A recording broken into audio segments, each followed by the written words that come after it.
উদ্ভূত পরিস্থিতি নিয়ে আলোচনায় দলগুলোর সঙ্গে দ্বিতীয় দিনের বৈঠকে প্রধান উপদেষ্টা সরকারের দুর্বলতা নয়, কাজ ও উদ্দেশ্যকে বড় করে দেখার আহ্বান বিএনপির। মাইলস্টোন ট্র্যাজেডিতে বোনের পর ভাইয়ের মৃত্যু, নিহত বেড়ে ৩২, ৬ মরদেহের পরিচয় শনাক্তে ডিএনএ নমুনা দেওয়ার আহ্বান, নিস্তব্ধ ক্যাম্পাসে বিষাদের ছায়া। মাইলস্টোনের ঘটনায় শিক্ষা মন্ত্রণালয়ের গাফিলতি দেখছেন না উপদেষ্টা, সরকার সিদ্ধান্ত নিলে পদ আঁকড়ে থাকার ইচ্ছা নেই জানালেন সিআর আবরার। ডক্টর ইউনূসের স্বজনপ্রীতির বড় উদাহরণ স্বাস্থ্য উপদেষ্টা, পদত্যাগ চাইলেন হাসনাত। চাঁদপুরে এনসিপির শোকযাত্রায় মাইলস্টোন দুর্ঘটনার যথাযথ তদন্ত দাবি সার্জিসের। এবং নাটোরের বড়াইগ্রামে ট্রাক মাইক্রোবাস সংঘর্ষে প্রাণ গেল ৯ জনের, ৭ জন একই পরিবারের। বেপরোয়া গতির কারণে দুর্ঘটনা, পালিয়েছে চালক হেলপার।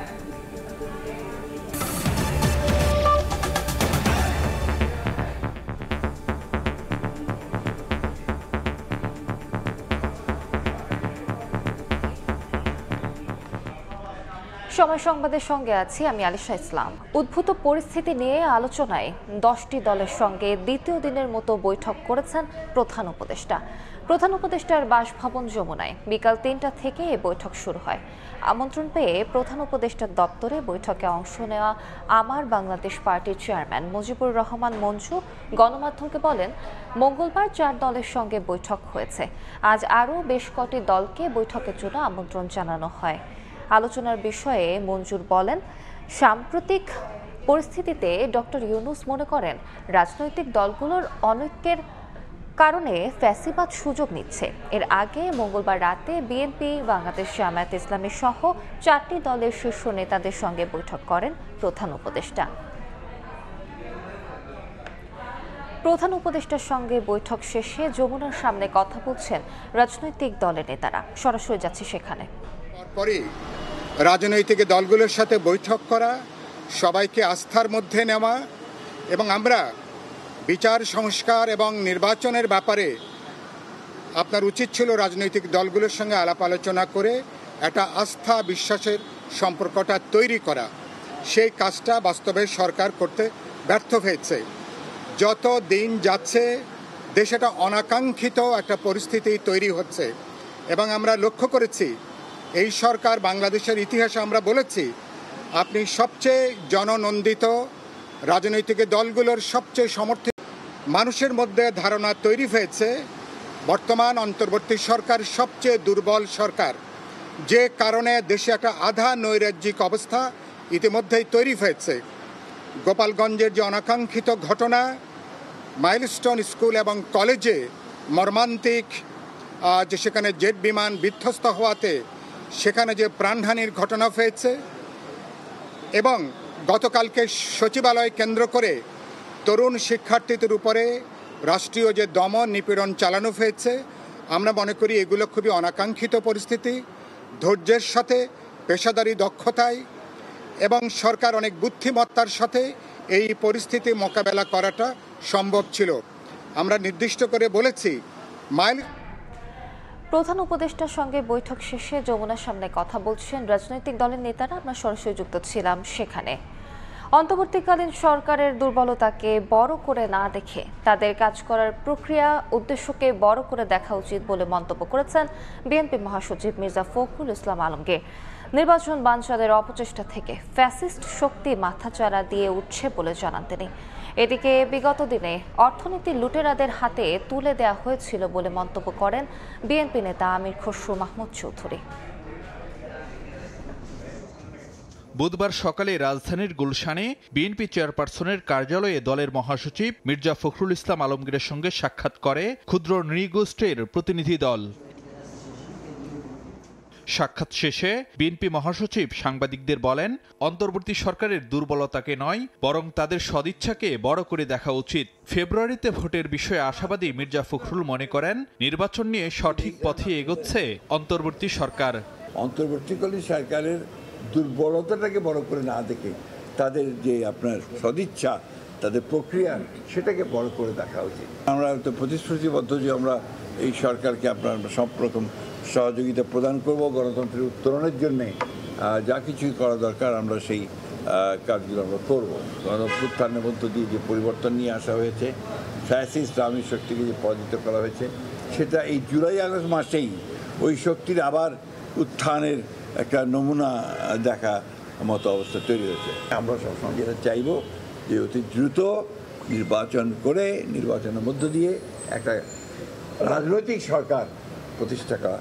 রাজনৈতিক সরকার না থাকলে এই সমস্যাগুলো আরও বৃদ্ধি পায়।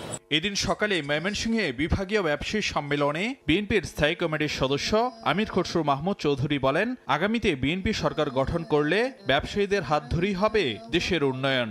সেই লক্ষ্যে সংস্কার করা হবে প্রয়োজনীয় সব আইন। বাংলাদেশ অর্থনীতি আজকে যেখানে এসে দাঁড়িয়েছে, আমরা গর্তের কিনারায় এসে দাঁড়িয়েছে, অনেকে বলে গর্তে পড়েই গেছে, এবং এইটাকে সেখান থেকে বের করে আনার জন্য ব্যবসায়ী সমিতির সহযোগিতা ছাড়া, সমর্থন ছাড়া এটা একেবারেই সম্ভব না।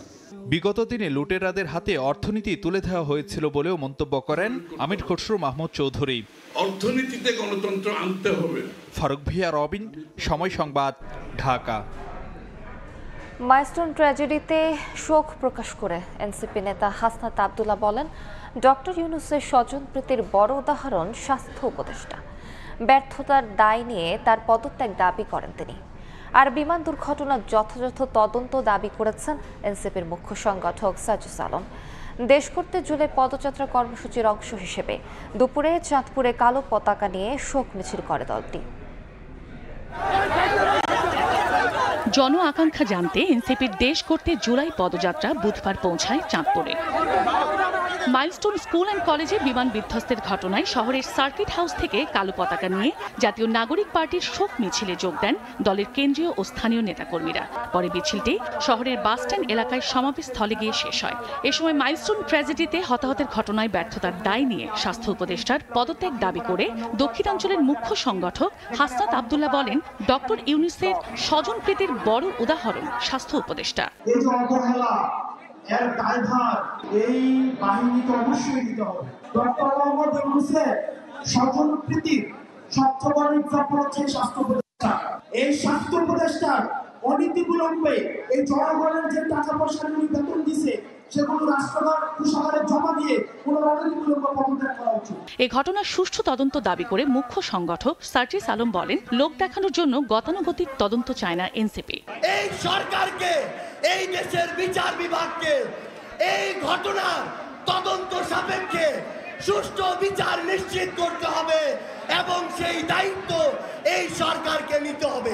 যারা খুনি হাসিনার সহযোগে তাদের বাচ্চাদের লাশের উপরে নতুন রাজনীতি করতে চাচ্ছে, আমরা বারবার রাজপথে নেমেছি। ভবিষ্যৎ থেকে শুরু করে বাংলাদেশে আর কোন আওয়ামী লীগের সুযোগ আমরা দিব না। এর আগে সকালে শহরের সার্কিট হাউসে শহীদ পরিবারের সদস্যদের সঙ্গে কথা বলেন এনসিপি নেতারা। এ সময় দলটির শীর্ষ নেতাদের কাছে পেয়ে কান্নায় ভেঙে পড়েন শহীদ পরিবারের সদস্যরা। বিচার সংস্কার এবং জুলাই সনদ বাস্তবায়ন না হওয়া পর্যন্ত সংগ্রাম চালিয়ে যাওয়ার প্রত্যয় ব্যক্ত করেন সাজিস আলম। 1 বছর তো হয়ে গেল, আমরা তো নতুন আরেক জুলাই এসেছি, কিন্তু আমরা তো এখনো দৃশ্যমান বিচার লক্ষ্য করছি না। এই ঘটনার সুষ্ঠু তদন্ত হোক। বাংলাদেশে গতানুগতিক দেখানোর জন্য যে তদন্তগুলো হতো, লোক দেখানোর জন্য, এই তদন্ত নয়। চাঁদপুর শহরে সমাবেশ শেষে কুমিল্লার পথসভায় যাওয়ার পথে হাজীগঞ্জ বাজারে জুলাই আন্দোলনে নিহত আজাদ সরকারের নামে আজাদ চত্বর উদ্বোধন করে শাহরাস্তির দোয়াভাঙা এলাকায় পথসভায় অংশ নেয় দলটি। চন্দ্র বিশ্বাস, ববি, সময় সংবাদ। এদিকে দেশ করতে এনসিপির জুলাই পদযাত্রা এখন কুমিল্লায়। এই মুহূর্তে সেখানে আছেন সহকর্মী আতিয়ার সজল। সরাসরি যাচ্ছি তার কাছে। আমরা এই মুহূর্তে রয়েছি কুমিল্লা শহরের যে টমসম ব্রিজ, সেই টমসম ব্রিজ এলাকায়, যেখানে এনসিপি নেতাকর্মীরা আর দেখতে পাচ্ছেন যে ইতিমধ্যে তাদের গাড়ি বহর প্রবেশ করেছে। তারা এখন এখান থেকে পদযাত্রা করে যাবেন টাউন হলে, সেখানে তাদের জনসভা বা যেখানে তাদের সভাটি হওয়ার কথা সেখানে তারা যাবেন। এর আগে যদি আপনাকে বলি, আজ সারাদিন সকাল থেকেই কিন্তু তাদের কর্মসূচি যে ছিল সেটি চাঁদপুরের, সেখানে কিন্তু তারা শহীদ পরিবারের সাথে, সেখানকার একটি শহীদ পরিবারের সাথে কথা বলেছেন। সকালে সার্কিট হাউসে কথা বলে তারা সেখানে একটি শোক র্যালি করে চলে গেছেন।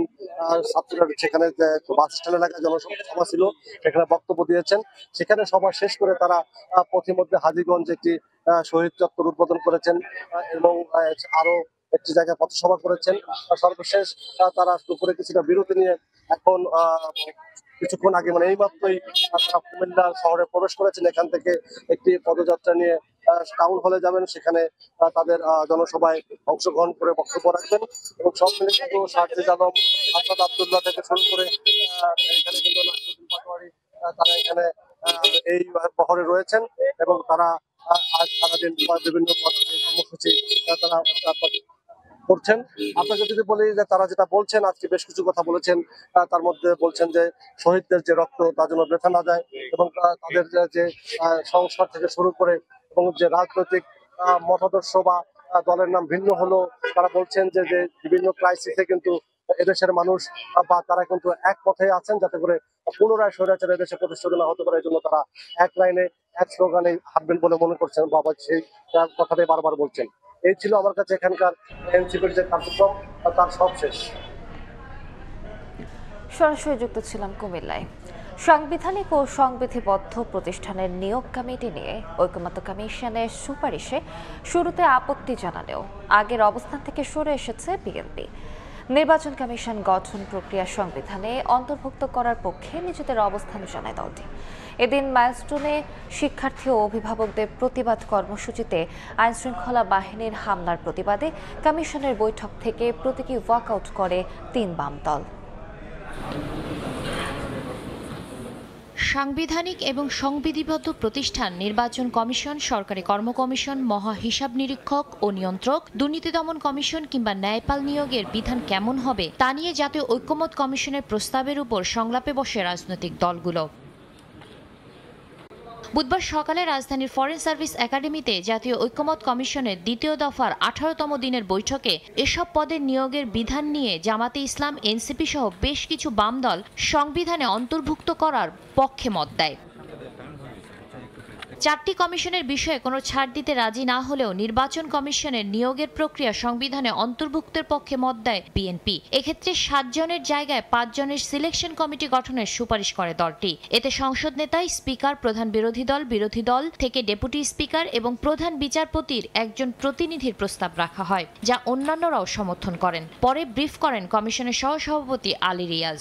কমিশন মনোনয়নের জন্য সংবিধানে সুনির্দিষ্ট কমিটি গঠনের বিধান যুক্ত করতে রাজনৈতিক দল ও জোটগুলো ঐকমত্যে উপনীত হয়েছে। 118 অনুচ্ছেদে এক উপ অনুচ্ছেদ সংশোধন করার জন্য আমরা বলছি, একমত হয়েছি। নির্বাচন কমিশনের বিষয়ে ঐকমত্যে পৌঁছাতে পারায় উচ্ছ্বসিত ছিলেন রাজনৈতিক দলের নেতারা। In a very healthy, complementary, happy, enthusiastic, brotherly একটা এনভায়রনমেন্টে আজকে আমরা নির্বাচন কমিশন গঠনের ব্যাপারে সংবিধানের অন্তর্ভুক্তির ব্যাপারে ঐক্যবদ্ধ হয়েছে এবং ঐকমত্য পোষণ করেছে। বিএনপির স্থায়ী কমিটির সদস্য সালাউদ্দিন আহমেদ বলেন, নির্বাচন কমিশন গঠন প্রক্রিয়া সংবিধানে অন্তর্ভুক্ত করা হলে নির্বাহী বিভাগের পক্ষপাতিত্ব থাকবে না। এদিকে জাতীয় নাগরিক পার্টির সদস্য সচিব আক্তার হোসেন বলেন, শুধু নির্বাচন কমিশন নয়, অন্য সাংবিধানিক ও সংবিধিবদ্ধ প্রতিষ্ঠানের নিয়োগের প্রক্রিয়াও সংবিধানে অন্তর্ভুক্ত করা প্রয়োজন। ভার্নারেবল অবস্থায় যে কোনো সময় সংস্কারকে পরিবর্তন করে ফেলা যায়, যে কোনো সরকারি দলের ইচ্ছায়। এই ঝুঁকিপূর্ণ অবস্থায় আমরা সংস্কারকে রাখার পক্ষপাতী নই, সে কারণেই আমরা সংবিধানে এটাকে রাখার কথা বলেছি। অতীত অভিজ্ঞতা ভালো নয়, সেজন্য আমরা হয়তো এক জায়গায় আসতে পারি নাই। আমাদের তো আগের প্রস্তাব ছিল আইনে আনি, তখন বলছেন না সেটা সংবিধানে আনুক, তা আমরা একমত হয়েছি। তো সংবিধানে আনলে তখন আমরা বলেছি আপার বডি হবে সিলেকশন কমিটি এবং তাকে সহায়তার জন্য সাচিবিক সহায়তা যারা দিবেন স্পিকারের অফিস। এর আগে বুধবার সকালে মাইলস্টোন ইস্যুতে সরকারের আচরণের প্রতিবাদে সিপিবি, বাসদ এবং বাংলাদেশ জাসদের প্রতীকী ওয়ার্কআউটের মধ্য দিয়ে শুরু হয় জাতীয় ঐকমত্য কমিশনের সভা। তাদের অভিযোগ, মাইলস্টোন স্কুলের দুর্ঘটনায় সরকার যথাযথ পদক্ষেপ নিতে পারেনি। সচিবালয়ে শিক্ষার্থীদের বিক্ষোভ দমনে সরকার ফ্যাসিস্ট আমলের মতো আচরণ করেছে। পরে অবশ্য সভায় যোগ দেন রাজনৈতিক দলগুলোর নেতারা। শাতিলা শারমিন, সময় সংবাদ, ঢাকা। একদিনের ব্যবধানে বোনের পর মারা গেল ছোট ভাইও। মাইলস্টোন ট্র্যাজেডিতে তৃতীয় শ্রেণীর নাজিয়ার পর মঙ্গলবার রাতে মারা গেছে প্রথম শ্রেণী পড়ুয়া তার ভাই নাফি। এ নিয়ে যুদ্ধ বিমান বিধ্বস্তে নিহতের সংখ্যা বেড়ে হল ৩২ জন। বার্ন ইনস্টিটিউটে ভর্তি ৪৪ জনের মধ্যে ৩৭ জনই শিশু। এদিকে আহতদের উন্নত চিকিৎসায় ঢাকায় কাজ শুরু করেছে সিঙ্গাপুরের চিকিৎসক দল। আসবে ভারতের বিশেষজ্ঞরাও। এক দুর্ঘটনায় আজীবনের জন্য স্মৃতি হয়ে গেল পারিবারিক এই ছবি।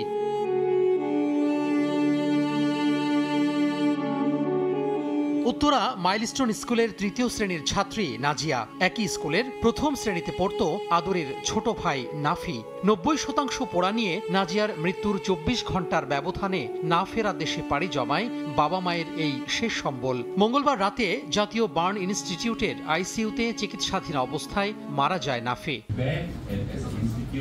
এ ঘটনায় চিকিৎসা সহায়তা করতে কাজ শুরু করেছে সিঙ্গাপুরের বিশেষজ্ঞ চিকিৎসক দল। দুর্ঘটনায় আহতদের চিকিৎসায় শিগগিরই বিশেষজ্ঞ দল পাঠাবে ভারত। মাইলস্টোনে যুদ্ধ বিমান বিধ্বস্তে এখন পর্যন্ত নিহতের সংখ্যা ৩২ জনে ঠেকেছে। রাজধানীর বিভিন্ন হাসপাতালে চিকিৎসা নিচ্ছেন ১৫০ শতাধিক ভুক্তভোগী। দুপুরে জাতীয় বার্ন ইনস্টিটিউটের পরিচালক জানান, ভর্তি ৪৪ জনের মধ্যে ২১ জনের অবস্থায় সংকটাপন্ন। ক্রিটিক্যাল পেশেন্ট আছে এই মুহূর্তে ৮ জন, আর সিভিয়ার ক্যাটাগরিতে আমাদের পেশেন্ট আছে ১৩ জন, আর বাকি পেশেন্টগুলো আছে আরও 23, সেটা হচ্ছে ইন্টারমিডিয়েট ক্যাটাগরিতে।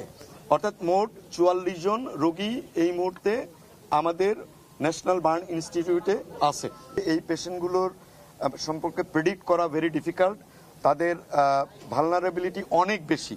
এই পেশেন্টগুলোকে ক্যাটাগরাইজ করি আমরা এই জন্য যে যাতে করে তাদের জন্য আমরা স্পেশাল ম্যানেজমেন্ট দিতে পারি। এদিকে ৬ মরদেহের পরিচয় শনাক্তে নিখোঁজ পরিবারের সদস্যদের মালিবাগ সিআইডি ভবনে গিয়ে ডিএনএ নমুনা দেওয়ার আহ্বান জানিয়েছে স্বাস্থ্য অধিদপ্তর। এ ঘটনায় হতাহত নিখোঁজের প্রকৃত সংখ্যা নির্ণয় ও ঠিকানা সহ তালিকা প্রস্তুতে ৭ সদস্যের কমিটি গঠন করেছে মাইলস্টোন স্কুল অ্যান্ড কলেজ কর্তৃপক্ষ। ৩ কর্মদিবসের মধ্যে প্রতিবেদন দেবে এই কমিটি। তোহা খান তামিম, সময় সংবাদ, ঢাকা। মাইলস্টোন ট্র্যাজেডিতে আহতদের সবশেষ অবস্থা নিয়ে জাতীয় বার্ন ইনস্টিটিউটে ব্রিফিং চলছে। আমরা সরাসরি চলে যাচ্ছি সেখানে।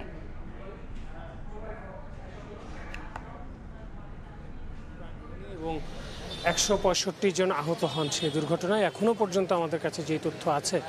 এবং আমি যদি এখন যেখানটায় দাঁড়িয়ে আছি, অর্থাৎ জাতীয় বার্ন এবং প্লাস্টিক সার্জারি ইনস্টিটিউট, সেখানে এখনও পর্যন্ত ১১ জনের মৃত্যু হয়েছে এই তথ্য আমাদের কাছে রয়েছে। এবং ৬৯ জন মতো বিভিন্ন হাসপাতালে চিকিৎসা এখনও নিচ্ছেন এবং এখানে ৪৪ জন চিকিৎসা নিচ্ছেন, যার মধ্যে আমি যদি বলি ২৩ জন মতো ইন্টারমিডিয়েট পর্যায়ে রয়েছেন, ১৩ জন মতো সিভিয়ার এবং ৮ জন ক্রিটিক্যাল অবস্থায় রয়েছেন।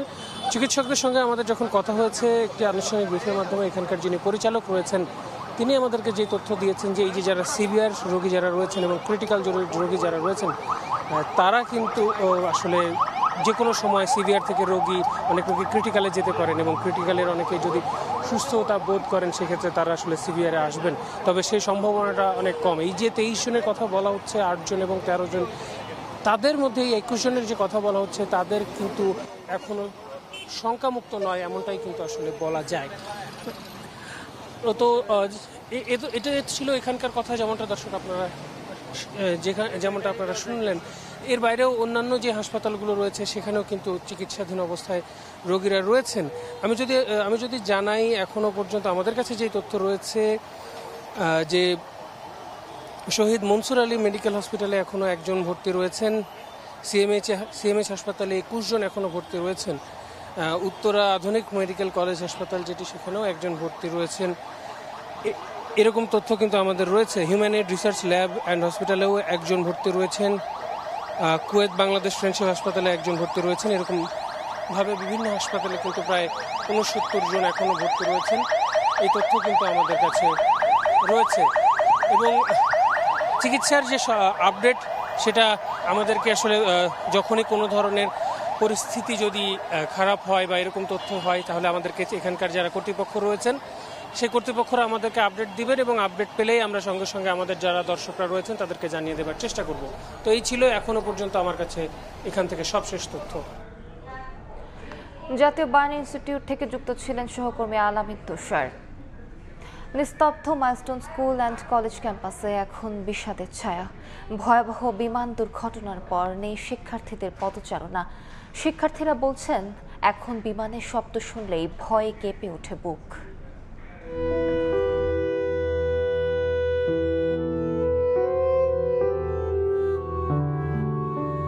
দুদিন আগেও যে ক্যাম্পাস ছিল কচিকাঁচাদের কোলাহলে মুখরিত, সেই প্রাঙ্গণে এখন কেবলই বিষাদের ছায়া। কত চেনা মুখ হারিয়ে গেছে কোনো এক অচেনা পথে।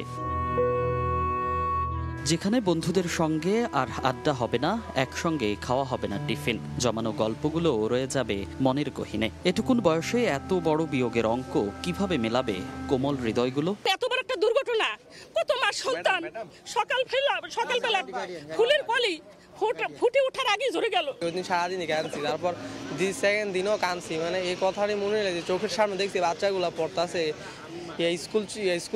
স্কুলে যাওয়ার সময় দেখলাম বাচ্চাগুলো দৌড়া যাইতেছে, আবার মাঝে মাঝে ওর সাথে দুষ্টামিও করতাম। এখানে দাঁড়ানো ছিলাম প্রায় 1.5 ঘন্টার মতো, কোনো ছেলের খোঁজ পাচ্ছিলাম না। 1:30 থেকে 4:45টার সময় ছেলের খোঁজ পাচ্ছি।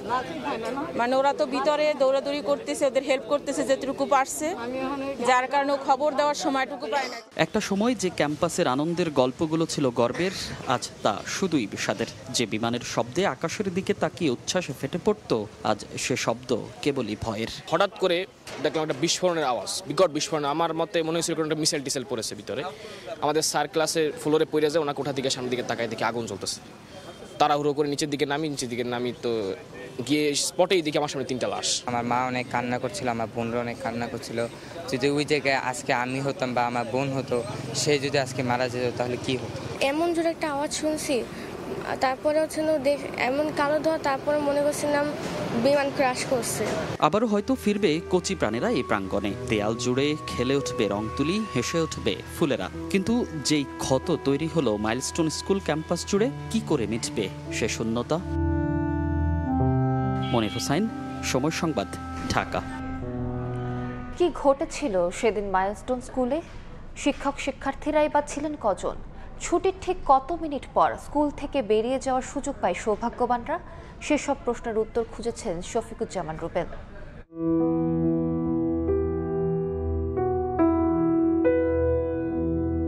শুধু উত্তরা নয়, গোটা বাংলাদেশের বাতাসে এখন হাহাকার আর আর্তনাদ।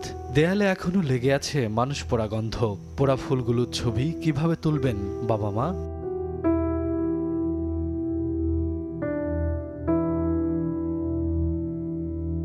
কোনো যুদ্ধক্ষেত্র নয়, তবে ধ্বংসযজ্ঞ দেখে যুদ্ধকেও হার মানিয়েছে মাইলস্টোন। যে ঘটনায় পুরো জাতি এখন শোকাবহ, হসপিটালে বেডে কাতরাচ্ছেন শিশুরা।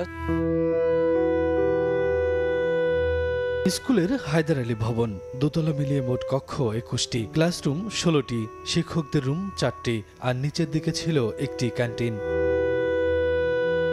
ভবনটিতে তৃতীয়, চতুর্থ ও পঞ্চম শ্রেণীতে বাংলা ভাষণ, ষষ্ঠ, সপ্তম ও অষ্টম শ্রেণীর ইংরেজি ভাষণে ক্লাস হতো। দুর্ঘটনার সময় ইংরেজি ভাষণের ক্লাসে শিক্ষার্থী ছিল, আর বাংলা মিডিয়ামের প্রত্যেক শাখায় 30 জন করে শিক্ষার্থী। সে সময় স্কুলে ছিলেন এই শিক্ষক। ভয়াবহ সেই অভিজ্ঞতার কথাই জানান সময় সংবাদকে। পুরো আকাশে আগুনের কুণ্ডুলিটা উঠে গেল, মানে আগুনের কুণ্ডুলি একদম সম্পূর্ণ আকাশ জুড়ে। আমি আমার 2 বাচ্চাকে নিয়ে ভয়ে এদিক দিয়ে বের হতে চাইলাম। কিছু দূর আসার পরেই দেখলাম যে আগুনের তাপের কারণে আমরা আবার ওদিকে দৌড়ে ফেরত গেলাম। এরপরে তো আর আমরা কিছু বলতে পারবো না, শুধু বুঝলাম যে আমাদের অনেক শিক্ষক শিক্ষিকা, আমাদের অনেক অভিভাবক, ছাত্র আর নেই। সোমবার দুপুর 1:18 বিকট শব্দে বিমানটি আছড়ে পড়ে। স্কুল ছুটি হয়েছিল ঠিক 1টায়। এই 18 মিনিটের মধ্যে অনেকেই বের হয়ে যায়, তবে বেরোতে পারেননি অনেকেই। পরে বিধ্বস্ত বিমানের কারণে ভবনের গেট যায় আটকে। দেয়াল ভেদ করে 3য় শ্রেণীর কক্ষে ঘটে বিস্ফোরণ। উড়ে যায় পাশের ও উপরের ক্লাসরুমও। মেন গেটের একটা অংশ ভেঙে গেছে, আর সিঁড়িটা ছিল। সিঁড়ি দিয়ে যখন বাচ্চারা নেমে আসবে তখন এখানে আগুন। যারা নেমে আসতে চাইছে তারাও আগুনে দগ্ধ হয়ে গেছে। অনেক বাচ্চা বের হয়ে গেছে, কিছু বাচ্চা গার্জিয়ানের অপেক্ষায় দাঁড়ানো ছিল। এক একটা ক্লাসের জন্য 2 থেকে 3টা করে 4টা করে শাখা আর কি। 25 থেকে 30 জন বাচ্চা করে থাকে এই এভারেজ আর কি। ওই ফিল্ডটা আসলে ওই সময়টা ব্যাখ্যা করার মতো না। আপনি যে কোনো বাক্যতে এটা ব্যাখ্যা করবেন সেটা কোনোভাবেই সম্ভব না। এতটাই হৃদয় বিদারক, এতটাই প্যাথেটিক। এই বিমান ট্র্যাজেডিতে নিহতের পূর্ণাঙ্গ তালিকা প্রকাশের দাবি সহপাঠী ও অভিভাবকদের। শফিকুজ্জামান রুবেল, সময় সংবাদ, ঢাকা। এই মুহূর্তে মাইলস্টোন স্কুলের সামনে আছেন সহকর্মী আতাউর কাউসার, সরাসরি চলে যাচ্ছি তার কাছে। কলেজের আজকের যে দৃশ্য আমরা এসে দেখেছি সেটি হচ্ছে আজ সকাল থেকেই সাংবাদিক এবং অন্যান্য মানুষজন যারা বহিরাগত রয়েছেন তাদের প্রবেশে নিষেধাজ্ঞা দেওয়া হয়েছে। স্কুল কর্তৃপক্ষ এখানকার নিরাপত্তারক্ষীদের বলে দিয়েছেন যাতে স্কুলের সাথে সম্পৃক্ত যারা স্কুলের শিক্ষক, কর্মকর্তা, কর্মচারী তারা ছাড়া আর কাউকে ভেতরে প্রবেশ করতে দেয়া না হয়। এবং ভেতরে তদন্ত কমিটিরও কিছু লোকজন আছে এমনটিও আমরা জেনেছি। বিশেষভাবে জানিয়ে রাখা প্রয়োজন যে 7 সদস্যের একটি তদন্ত কমিটি করা হয়েছে স্কুল কর্তৃপক্ষের পক্ষ থেকে। স্কুলের যিনি অধ্যক্ষ তিনি এর সভাপতিত্ব করছেন। এই 7 সদস্যের কমিটি আসলে কতজন এ পর্যন্ত মারা গিয়েছেন, কতজন আহত হয়েছেন, কতজন নিখোঁজ রয়েছেন সার্বিক একটি চিত্র যেন তারা তুলে ধরতে পারেন সে লক্ষ্যেই কাজ করবেন এবং এজন্য 72 ঘন্টা সময় নির্ধারণ করে দেওয়া হয়েছে। তো আজ এখানে একটি নিয়ন্ত্রণ কক্ষ খোলার কথা ছিল যতটুকু আমরা জেনেছি। গতকাল দুজন উপদেষ্টা এখানে এসেছিলেন, তারা জানিয়েছেন বা তারা বলেছিলেন যে একটি নিয়ন্ত্রণ কক্ষ যেন খোলা হয়, যে নিয়ন্ত্রণ কক্ষ থেকে জানানো হবে কতজন মারা গিয়েছেন, কতজন আহত হয়েছেন, কতজন নিখোঁজ আছেন এবং কারো যদি কোনো বাচ্চা বা পরিচিত কেউ নিখোঁজ থাকে তারাও এসে এখানে জানাতে পারবেন যে তাকে খুঁজে পাওয়া যাচ্ছে না। তো সেই নিয়ন্ত্রণ কক্ষটি খোলা হয়েছে কিনা সে ব্যাপারে আমরা আসলে এখনো পর্যন্ত কোনো তথ্য পাইনি। আমরা স্কুল কর্তৃপক্ষের সাথে যোগাযোগের চেষ্টা করেছি কিন্তু যোগাযোগে আমরা ব্যর্থ হয়েছি। আসলে ভেতরে প্রবেশ করতে যেহেতু দেওয়া হচ্ছে না, নিরাপত্তা রক্ষী যারা রয়েছেন তারাও এই ব্যাপারে কিছু বলতে পারছেন না। সব মিলিয়ে নিয়ন্ত্রণ কক্ষটি খোলা হয়েছে কিনা সেই বিষয়টিও আসলে আমরা নিশ্চিতভাবে বলতে পারছি না। তো অনেক মানুষজন আমরা এসে দেখেছি স্কুলের যে মেইন গেট সেই মেইন গেটের সামনে ভিড় করছেন এবং এখনও প্রচুর মানুষজন আছেন। তারা প্রায় সকলেই যারা এসেছেন আমরা অনেকের সাথে কথা বলেছি, তারা বলেছেন তারা নিছক দেখতে এসেছেন যে এখানে এত মর্মান্তিক একটি ঘটনা ঘটলো, যে জায়গায় এই মর্মান্তিক একটি ঘটনা ঘটলো সেই জায়গাটি তারা দেখতে এসেছেন। কারো কোনো স্বজন নিখোঁজ হয়েছেন এ ধরনের কোনো ব্যক্তি আজ এখানে আসেননি। আমি এখানে অন্তত 2 ঘন্টা ধরে আছি, এখানে এমন কাউকে আমরা পাইনি যারা এসেছেন এ বক্তব্য দিতে যে তাদের কাউকে খুঁজে পাওয়া যাচ্ছে না। তো সব মিলিয়ে উৎসুক জনতার ভিড় এখনও এখানে আছে এবং স্কুল কম্পাউন্ডের ভেতরে আপনারা দেখতে পাচ্ছেন আইন শৃঙ্খলা রক্ষাকারী বাহিনী আছে, তারাও এখানে তাদের অবস্থান রেখেছেন যাতে অপ্রীতিকর কোনো ঘটনা না ঘটে। সব মিলিয়ে এই ছিল মাইলস্টোন স্কুল অ্যান্ড কলেজের সর্বশেষ তথ্য আমার কাছে।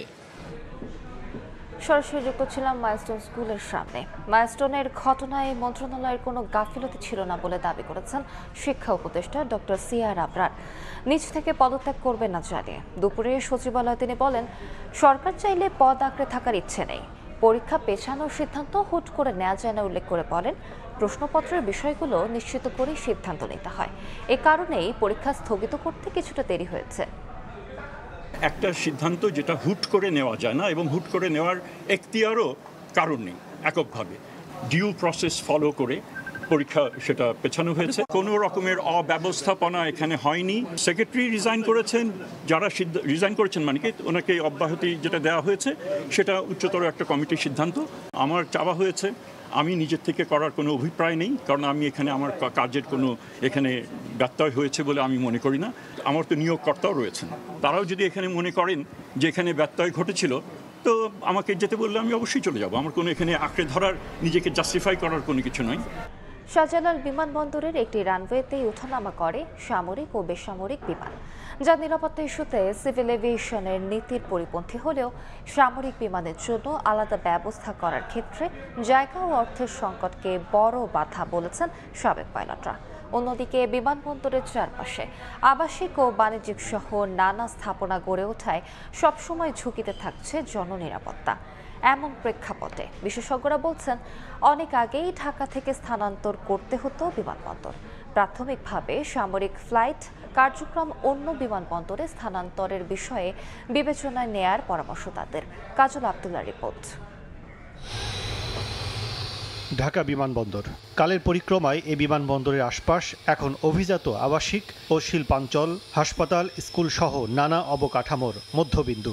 এতে বিমান সংশ্লিষ্ট যে কোনো বিধ্বংসী ঘটনা জননিরাপত্তার জন্য চরম হুমকি হয়ে দাঁড়িয়েছে। সোমবার রাজধানীর উত্তরায় বিমান বাহিনীর একটি যুদ্ধ বিমানে হতাহতের ঘটনা আরও উদ্বেগ বাড়িয়েছে খাত সংশ্লিষ্টদের মধ্যে।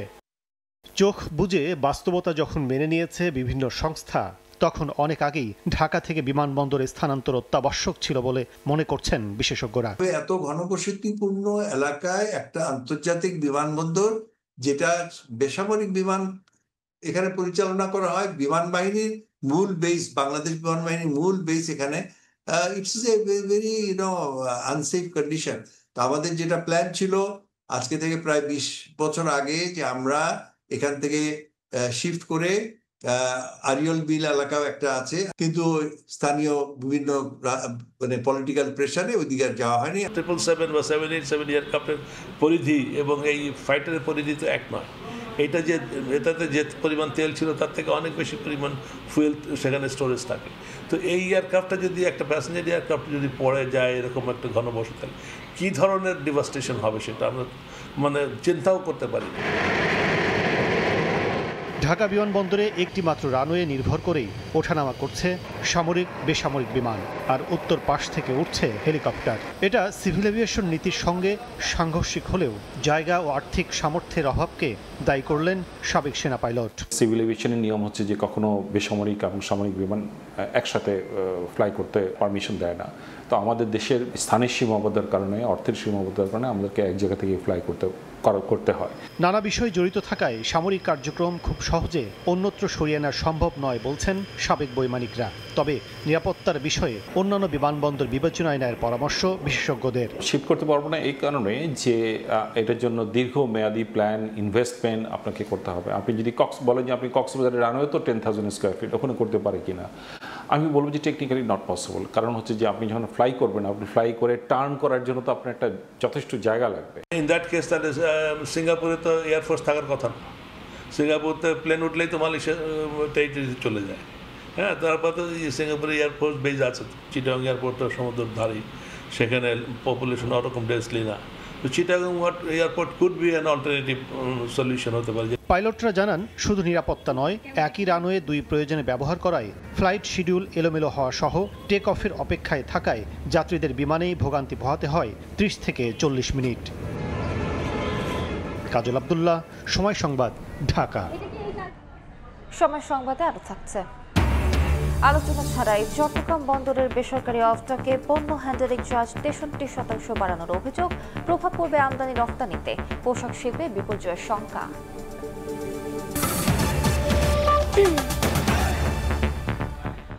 মৌখিক পরীক্ষার মাধ্যমে বিচারপতি নিয়োগ বন্ধের দাবি জানিয়েছেন বিএনপির আইনজীবীরা। সুপ্রিম কোর্ট আইনজীবী সমিতির সামনে বিক্ষোভ সমাবেশ করে জাতীয়তাবাদী আইনজীবী ফোরাম। এ সময় দলটির আইনজীবী নেতারা নিয়োগ কাউন্সিলের একজন সদস্যের ভূমিকা নিয়েও প্রশ্ন তোলেন। বলেন, বিচারপতি নিয়োগের অধ্যাদেশের মাধ্যমে সংবিধান লঙ্ঘন ও প্রধান বিচারপতির ক্ষমতা খর্ব করা হয়েছে। আগে প্রধান বিচারপতির সঙ্গে পরামর্শ করে বিচারপতি নিয়োগ দিতেন রাষ্ট্রপতি। বর্তমান সংবিধানের এই বিধান অনুসারে 5 আগস্টের পট পরিবর্তনের পর একযোগে 23 জনকে বিচারপতি হিসেবে নিয়োগ দেওয়া হয়। এবছরের শুরুর দিকে সুপ্রিম কোর্টে স্বতন্ত্র কাউন্সিলের মাধ্যমে বিচারপতি নিয়োগের অধ্যাদেশ জারি করে অন্তর্বর্তী সরকার। এর মাধ্যমে বিচারক নিয়োগে নির্বাহী বিভাগের হস্তক্ষেপ মুক্ত হবে বলে জানানো হয়। এরপর বিচারপতি নিয়োগে গণবিজ্ঞপ্তি জারি করে অ্যাপয়েন্টমেন্ট কাউন্সিল। 300 জন বিচারপতি হতে চেয়ে আবেদন করে। এর মধ্যে 53 জন মৌখিক পরীক্ষার জন্য ডাক পান। এমন প্রেক্ষাপটে বিচারক নিয়োগ প্রক্রিয়া বাতিলের দাবি জানালেন বিএনপির আইনজীবীরা। সমিতির সামনে এক বিক্ষোভ সমাবেশে তারা অভিযোগ করেন, ফ্যাসিস্টের সহযোগীদের বিচারপতি করার তোড়জোড় চলছে। এছাড়া নিয়োগ কাউন্সিলের একজন সদস্যের ভূমিকা নিয়েও প্রশ্ন তোলা হয়। প্যানেলের একজন মেম্বার, তিনি জয় বাংলাকে জাতীয় স্লোগান বানিয়েছেন। আবার তার ভাইবা বোর্ডে তার স্ত্রী, যিনি আওয়ামী লীগের সময় ডিআইজি ছিলেন, তিনি বিচারক হওয়ার জন্য ইন্টারভিউ দিচ্ছেন। এই প্যানেল করা হয়েছে কারো ভাই, কারো বন্ধু, কারো চেম্বারের জুনিয়র, তাদেরকে বিচারক বানানোর জন্য। আইনজীবী নেতারা বলছেন, অধ্যাদেশের মাধ্যমে সংবিধান লঙ্ঘন ও প্রধান বিচারপতির ক্ষমতা খর্ব করা হয়েছে। অবিলম্বে নিয়োগ থেকে সরে আসার দাবিও জানান তারা। যারা সংবিধানকে উল্টে ফেলতে চায়, যারা সংবিধান মানে না, তাদের সাথে আপনি কোনো অবস্থাতে একাত্মতা প্রকাশ করতে পারেন না। আমরা দেখতে পাচ্ছি অতীতেও যেরকম এই বিচারপতি নিয়োগে শেখ হাসিনা এবং তার সরকার ৯-৬ করেছিল, আপনি এখন ১৮ আর ১২ শুরু করেছেন। এইটা আমরা কোনোদিনও মেনে নেব না। অধ্যাদেশের মাধ্যমে বিচারক নিয়োগের প্রতিবাদে বৃহস্পতিবার লিফলেট বিতরণ কর্মসূচির ঘোষণা দিয়েছে বিএনপির আইনজীবীরা। আফজাল হোসেন, সময় সংবাদ, ঢাকা। সাবেক বিচারপতি শামসুদ্দিন চৌধুরী মানিকের ৯০০ কোটি টাকার সম্পদের খোঁজে রাজুকে তথ্য চেয়ে চিঠি দিয়েছে দুর্নীতি দমন কমিশন দুদক। সংস্থাটির উপপরিচালক সিফাত উদ্দিনের নেতৃত্বে গঠিত কমিটি রাজু বরাবর চিঠি পাঠায়। চিঠিতে পূর্বাঞ্চল নতুন শহর প্রকল্পে জমি বরাদ্দ সহ যাবতীয় সম্পদের নথি চাওয়া হয়। অভিযোগ আছে, আওয়ামী লীগ সরকারের আমলে প্রভাব খাটিয়ে জাল নথি তৈরি করে ৫ একর জমি পৈতৃক সম্পত্তি হিসেবে দেখান বিচারপতি মানিক। পরে সেখানে নিজস্ব ডেভেলপার দিয়ে ৭টি বহুতল ভবন নির্মাণ করেন, যার মূল্য প্রায় ৯০০ কোটি টাকা। এছাড়া তার বিরুদ্ধে সরকারি বাড়িতে থেকে ভাড়া না দেওয়া এবং অর্থ পাচার করে লন্ডনে বাড়ি কেনারও অভিযোগ রয়েছে। ব্র্যাড ফ্রি ইনসুলেশন যুক্ত কঙ্কা ফ্রিজ ইঁদুর থেকে সুরক্ষিত থাকে সব সময়। নাটোরের বড়াইগ্রামে ট্রাক মাইক্রোবাসের মুখোমুখি সংঘর্ষে প্রাণ গেল ৮ জনের। দ্রুত গতির কারণে দুর্ঘটনা বলে ধারণা পুলিশের। এদিকে ট্রাকটি জব্দ করা গেলেও পালিয়েছেন চালক ও হেলপার। দুমড়ে মুচড়ে যাওয়া মাইক্রোবাসটি বলে দেয় দুর্ঘটনার ভয়াবহতা। বুধবার সকালে সিরাজগঞ্জের একটি হাসপাতালে রোগী দেখতে কুষ্টিয়ার দৌলতপুর থেকে একটি মাইক্রোবাস ভাড়া করে যাচ্ছিলেন একই পরিবারের ৭ জন। পথে বড়াইগ্রামের রয়নার মোড়ে বিপরীত দিক থেকে আসা ট্রাকের সঙ্গে মুখোমুখি সংঘর্ষ হয়। এতে দুমড়ে মুচড়ে যায় মাইক্রোবাসটি। ঘটনাস্থলেই মৃত্যু হয় চালক ও ৪ যাত্রীর। আহত হন আরও ৩ জন। তাদের উদ্ধার করে স্থানীয় হাসপাতাল ও রাজশাহী মেডিকেলে পাঠানো হলে চিকিৎসাধীন অবস্থায় ৩ জনেরই মৃত্যু হয়। ভাইয়ের ছেলের বউকে দেখতে যাচ্ছিল, আর আমার ভাইয়ের শাশুড়ির নাম ইতি, তার নেতৃত্বে সবাই যাচ্ছে। সবসময় গাড়ি চলাচল করে, অনেক গাড়ি এখানে ভিড় হয়। এই রাস্তাটা 4 লাইন করতে হবে। 4 লাইন করলে অ্যাক্সিডেন্টের পরিমাণটা কমে যাবে। ঘাতক ট্রাকটি জব্দ করা হয়েছে। হতাহতদের সাহায্যে এগিয়ে এসেছে প্রশাসনও। মাইক্রোবাসটা তার লেনেই ছিল, ট্রাকটা ওই তার লেন থেকে এই পাশে আসি দুর্ঘটনা কেন ঘটছে বা কিভাবে কমানো যায় এটার জন্য প্রয়োজনীয় ব্যবস্থা গ্রহণ করব। নিহতদের মধ্যে ৪ জন নারী ও 2 জন পুরুষ। সময় সংবাদ, নাটোর।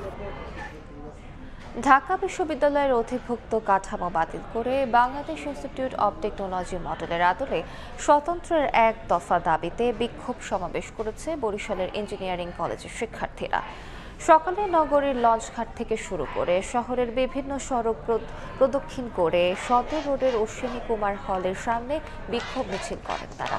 আন্দোলনরত শিক্ষার্থীরা বলেন, বিশ্ববিদ্যালয়ের অধিভুক্তি বাতিল করে বাংলাদেশ ইনস্টিটিউট অব টেকনোলজি মডেলের আদলে একটি কার্যকর, টেকসই ও স্বায়ত্তশাসিত কমিশন গঠন করতে হবে। এছাড়া প্রতিটি সরকারি প্রকৌশল কলেজের একাডেমিক স্বতন্ত্রতা ও প্রশাসনিক কাঠামো পুনর্গঠনের মাধ্যমে সময়োপযোগী ব্যবস্থাপনা নিশ্চিতেরও দাবি জানান তারা।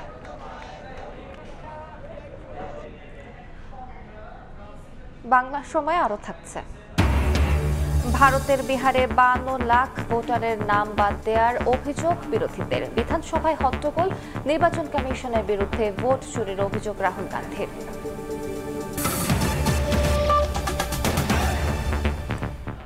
যুক্তরাষ্ট্র থেকে 25 লাখ মেট্রিক টন গম কেনার সিদ্ধান্ত নিয়েছে সরকার।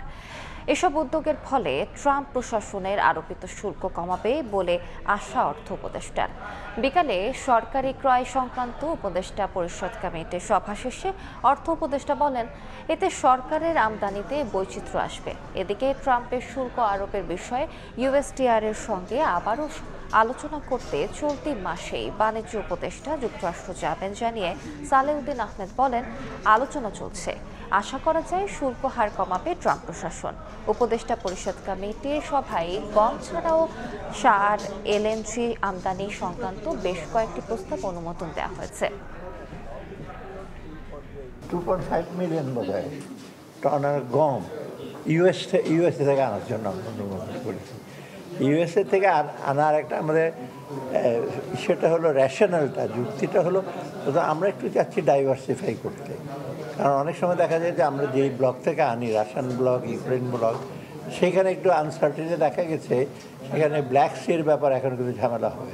আমাদের নেগোসিয়েশনের জন্য আমাদের কিছু আনতে হবে, ট্রেড ডেফিসিটটা কমাবার জন্য এটা সহায়ক হবে আমাদের। একদিকে ডেলিভারির সুবিধার্থে বন্দর থেকে একে একে পণ্য পাঠানো হচ্ছে বেসরকারি অফটকে, অন্যদিকে কোনো রকম আলোচনা ছাড়াই অফটকগুলো আমদানি রফতানি পণ্য হ্যান্ডেলিং চার্জ 30 থেকে প্রকারভেদে 63% চার্জ বাড়িয়ে দিচ্ছে বলে অভিযোগ ব্যবসায়ীদের। ট্রাম্পের শুল্ক হারের পাশাপাশি অফটকের চার্জ বাড়তে থাকলে তৈরি পোশাক সবচেয়ে বেশি বিপর্যয়ে পড়ার শঙ্কা বিজিএমইএর। সাক্ষর টিপুর ক্যামেরায় বিস্তারিত জানাচ্ছেন কমল দে। বেসরকারি অফডকগুলোতে বর্তমানে 20 ফুট সাইজের একটি কন্টেনারের স্টাফিং প্যাকেজ 6187 টাকা এবং 40 ফুট সাইজের জন্য 8250 টাকা আদায় হলো। প্রস্তাবিত বাড়তি দরতা 9900 এবং 13200 টাকায় গিয়ে দাঁড়াচ্ছে। একইভাবে বন্দর হয়ে অফডকের কন্টেনার পরিবহন খরচ 20 ফুট সাইজের জন্য 1500 এবং 40 ফুট সাইজের 3000 টাকা থেকে বাড়িয়ে 2500 ও 5000 টাকা নির্ধারণ করা হচ্ছে। অফডকগুলো গত 3 বছরের ব্যবধানে তাদের সেবার চার্জ বাড়াচ্ছে। এক্ষেত্রে চার্জ যেন যৌক্তিক হয় এবং আলোচনার সাপেক্ষে বাস্তবায়ন করা হয় সে কথা বলছেন স্টেক হোল্ডাররা। এই অবস্থায় অফডককে চার্জ বাড়ালে প্রভাব পড়বে দেশের আমদানি রপ্তানি বাণিজ্যে। ট্যারিফ বাড়াবার জন্য একটা কমিটি মিটিং হলো কিছুদিন আগে।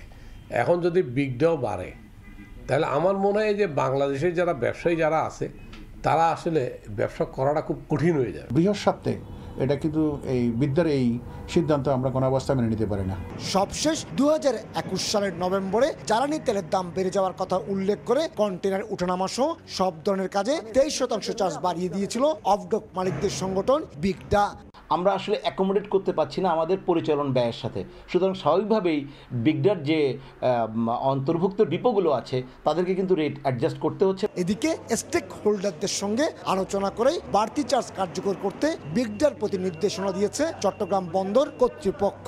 অফডক কর্তৃপক্ষ তাদের চার্জ বাড়ানো বা কমানো না, এটাকে একটা জাস্টিফিকেশন, এটা একটা যৌক্তিকীকরণ তারা করতেই পারে। 2024-25 অর্থ বছরে 7,77,000 রপ্তানি এবং 2,65,000 আমদানি কন্টেনার উঠানামা করেছে বেসরকারি অফডকগুলোতে। কমল দে, সময় সংবাদ, চট্টগ্রাম।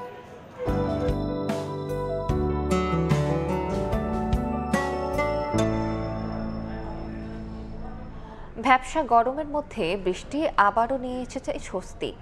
আবহাওয়া অধিদপ্তর জানিয়েছে মৌসুমী বায়ুর প্রভাবে 24 জুলাইয়ের মধ্যে দেশের বিভিন্ন অঞ্চলে ভারী বৃষ্টিপাত হতে পারে, উত্তাল থাকতে পারে সাগর। এদিকে পরিবেশবিদদের মতে বেশিরভাগ সময়েই বায়ুতে আর্দ্রতা থাকায় অল্প সময়ে অতিবৃষ্টির কারণে বন্যা ও জলাবদ্ধতার শঙ্কা থাকবে।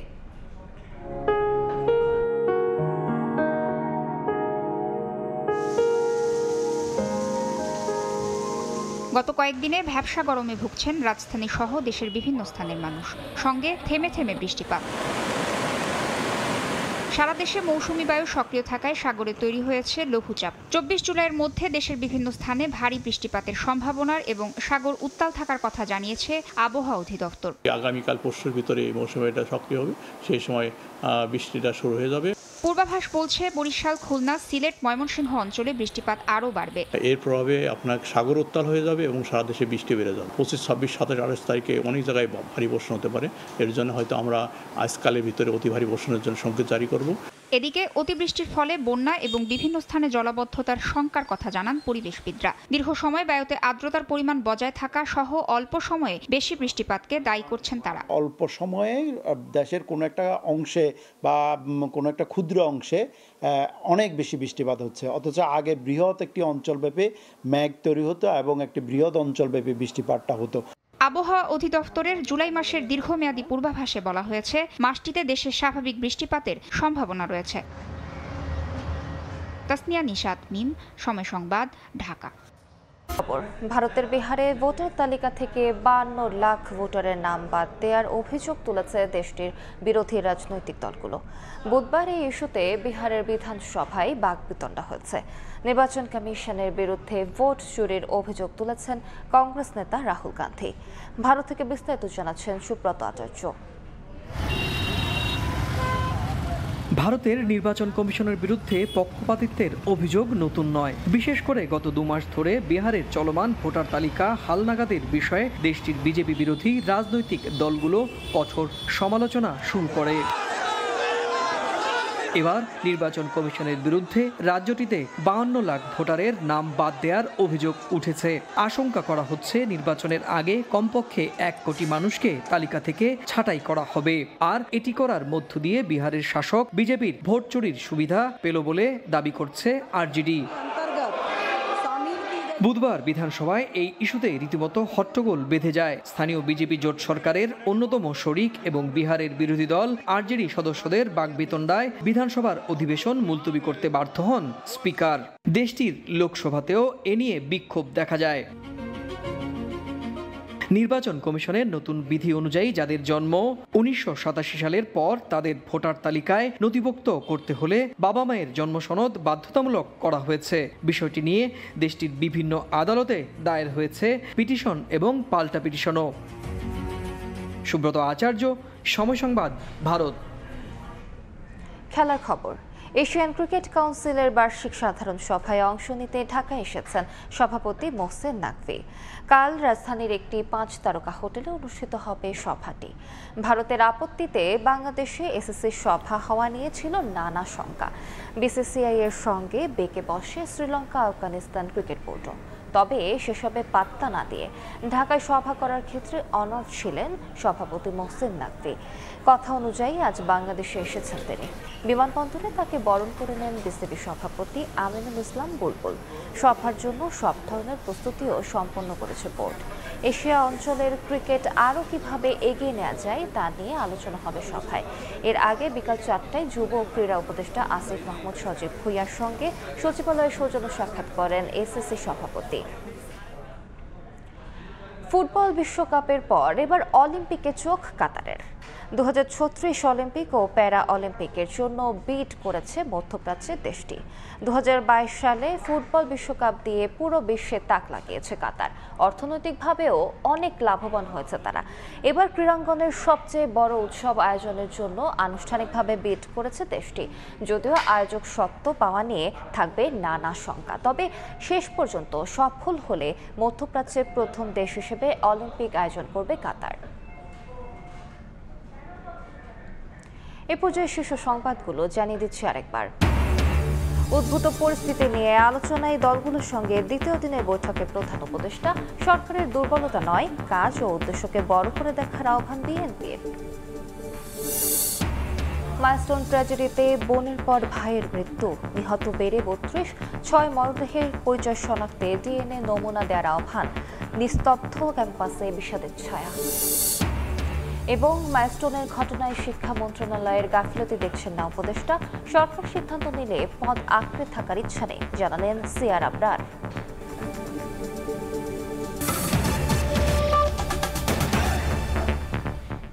এ ছিল সময় সংবাদে, সঙ্গে থাকুন সময়ের।